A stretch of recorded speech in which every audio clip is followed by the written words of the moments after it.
tournament fishing and practicing, I've been coming to realize that there's always a better way to catch them. Really, if I'm not catching them, there is a way to catch them. It's not just tough, it's not just blind luck, and it's not just someone found some sweet little school that he's just can pick them off. It's not always that. There is always a pattern that will work and play out better.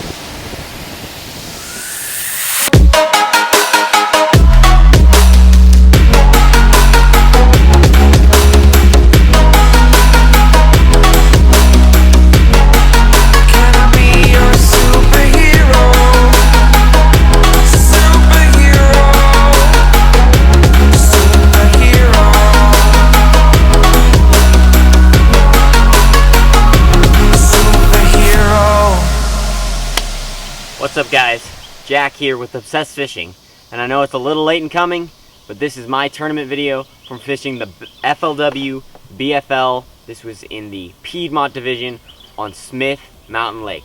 This is my tournament video. Let's get it started. So coming into this event, Smith Mountain Lake is pretty much my home lake. It's as close as it gets to home for me. It's about an hour away. That's where I've cut my teeth fishing. It's where I caught some of my first bass, and it's really where that's where I started my bass tournament career as a boater, was on that lake. And so I felt good, I was excited. It's a great time of year. We're here early March. Their fish are at their very biggest. The fish I'm catching, they're real big, real healthy, and it's a fun time. It can be really, really good time to fish. So coming into the tournament, I had a few days to practice up there, and I was not getting a lot of bites, but they were very, very good ones.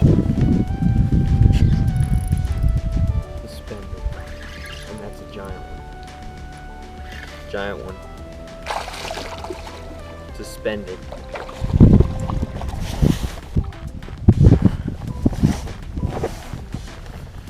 Hello, baby. Look at that shad rat. Gagged on it.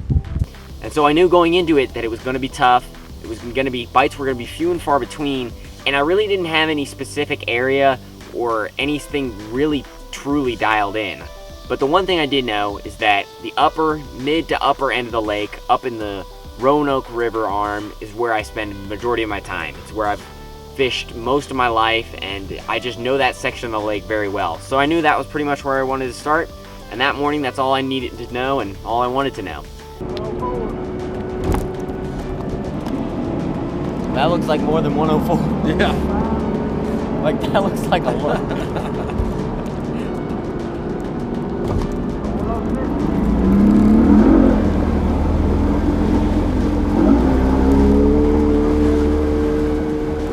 Starting out the day, decided to go ahead and run up the lake, and it was sunny in the morning, so I decided to go ahead and run up the lake to one of my favorite docks on the lake. It's a kind of place, there's 2 points that kind of roll out underneath these big marina docks, and there's a little bit of brush under some of them that people have sunk, and I always seem to get bit off them, so I figure this would be a great place to start, roll up, and start fishing around. Whew. I just got my hair cut yesterday too, so I heard it. No help there.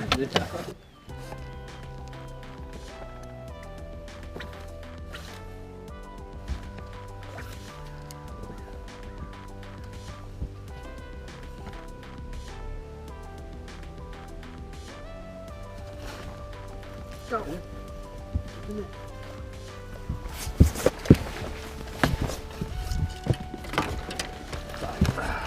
Nice, you made there a catch.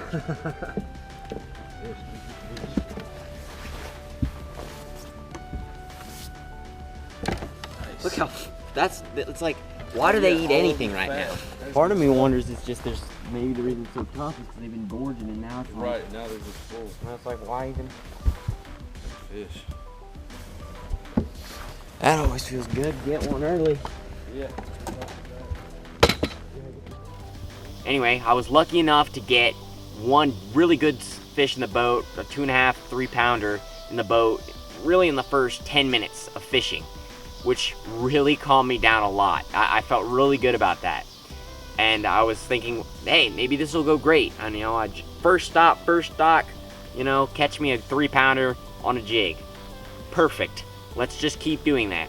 So I started rolling around, fishing some of the areas up there that I'd gotten bit a week before, and other areas I gotten bit in the past, and other areas that look good, and other docks. and nothing really happened. That cloud cover, that's winter, that the temperature started to drop, and the weather that they predicted came true, and it just got really cold by the afternoon. And so at this point, a long period of time has gone by, and I have not had a bite. So I decided to roll back into this pocket. It's got a boat ramp across from it where they launch some tournaments, so I know that there's maybe some fish that have been released in that area before, and I just start cranking a shad rap down the riprap bank. And I can't remember if this is on camera or not, but I caught one, and it was like half an inch short of being a keeper, which is disappointing. But it was a new bite in the new area. It was a steep bank, rocky bank leading back into a pocket, and I figured it was the perfect kind of staging area, and I decided to start running around and run that pattern. And I ran into one or two pockets like that, and I was just starting to lose hope that maybe this wasn't the deal when I roll up on a rock bank, roll over to it, start cranking my shad rap down it. Off camera, I catch one about 5-pounder, and that changed the day for me. You know, anytime you get a big bite in a tournament, it helps a lot, and a 5-pounder certainly changes your days. And at this point, I haven't had many bites, so I had nothing to do but else to assume, but that was the way to go. So I continued to start running that pattern all around the lake. Shad rap in that deeper rock, steeper banks where it, deep water was very close by, almost bluff style, but ones leading back, a little ways, not on the main lake. And I remember in my mind, I remembered an area that had that same style rock bank that I remember fishing a long time, way back in a pocket. Ran back there, caught another short fish.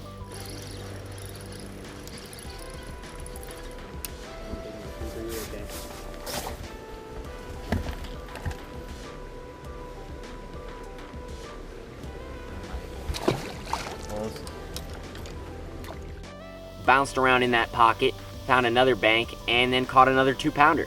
So it's looking semi-decent. It's late in the day. Again, I've had a long period of getting no bites in the middle of the day between the jig bite and the 5-pounder.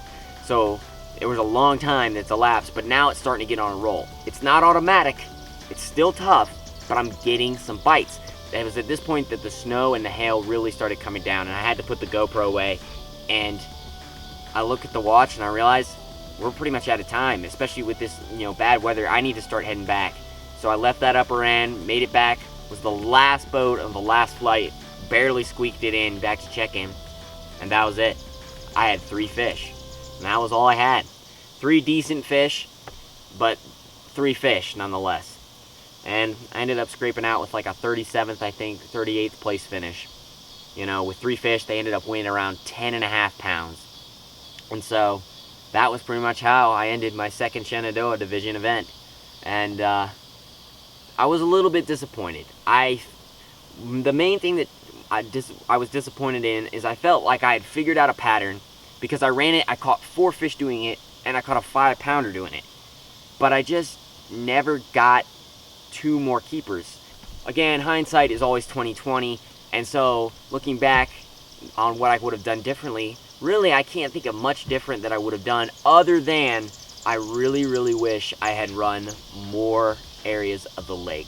I think that's one thing I've been learning a lot in fishing recently and in tournament fishing, is that fishing all these lakes that I fished for years, like Smith Mountain, I get so tuned in to just catching them on the places and doing the same exact things that I've done for years. And tournament fishing and practicing, I've been coming to realize that there's always a better way to catch them, and that really, if I'm not catching them, there is a way to catch them. It's not just tough, it's not just blind luck, and it's not just someone found some sweet little school that he's just can pick them off. It's not always that. Well, there is always a pattern that will work and play out better. And I feel like I figured out a pattern, it just didn't pan out quite like I hoped. And I can only attribute that to, I wish I'd run more areas. But, catching a 5-pounder, 3 fish for 10.5 pounds is pretty good. If you're gonna catch 3, those are 3 good bites to have. But again, if you don't have a limit and you don't cash a check, you don't really have room to talk. And so I don't. Thank you guys so much for watching this episode. I hope you learned something.